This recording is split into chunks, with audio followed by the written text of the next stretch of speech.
The All India Democratic Students Organization today staged a protest in front of the police headquarters in Agartala and submitted a memorandum to the Director General of Police in strong condemnation of the recent police action against protesting students at Julaibari High Secondary School.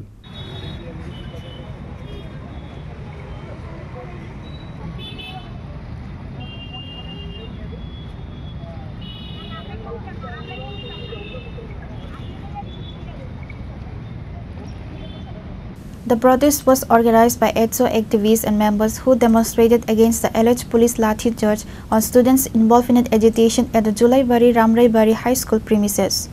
By protesting at the police headquarters, the student organization showed accountability and strict action against the police personnel responsible for ordering and carrying out the lathi charge. মাধ্যমে লক্ষ্য করেছেন যে recent দক্ষিণ ত্রিপুরা জেলার জুলাইবাড়ি ব্লকের অন্তর্গত রামরাইবাড়ি উচ্চ বিদ্যালয়ে ছাত্রছাত্রীরা শিক্ষক বদলির প্রতিবাদে যে বিক্ষোভ আন্দোলনে অংশগ্রহণ করেছিল সেখানে অভিযোগ এসছে যে ছাত্রছাত্রীরা পুলিশের দ্বারা হয়েছে, তারা অত্যাচারিত হয়েছে, পুলিশ তাদের উপর নির্মম লাঠিচার্জ করেছে, মাথায় আঘাত পেয়েছে, স্কুল ইউনিফর্ম ছিঁড়ে দেওয়া হয়েছে। এটা ছাত্রছাত্রী এবং বিভিন্ন সামাজিক মাধ্যমে অভিযোগ আমরা দেখতে পেলাম এবং তাতে গুরুতর ছাত্রছাত্রীরা আহত এবং অনেকে হাসপাতালে চিকিৎসাধীনও হতে হয়েছে। তাই আমরা আজকে ডিরেক্টর জেনারেল ও পুলিশের নিকট আমরা এআইডিএসইউ ছাত্র সংগঠনের পক্ষ থেকে এসেছি।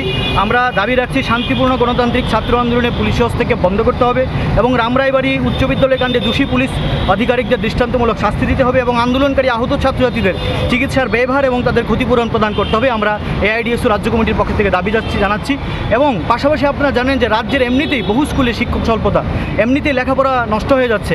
এই বিষয়টা নিয়ে শিক্ষক নিয়োগ অতি দ্রুত করা দরকার। তাই আমরা দাবি জানাচ্ছি। আজকে আমি রামপ্রসাদ আচার্য, রাজ্য সভাপতি এআইডিএসইউ। Reported by Pranav from Agartala, Chini Khora.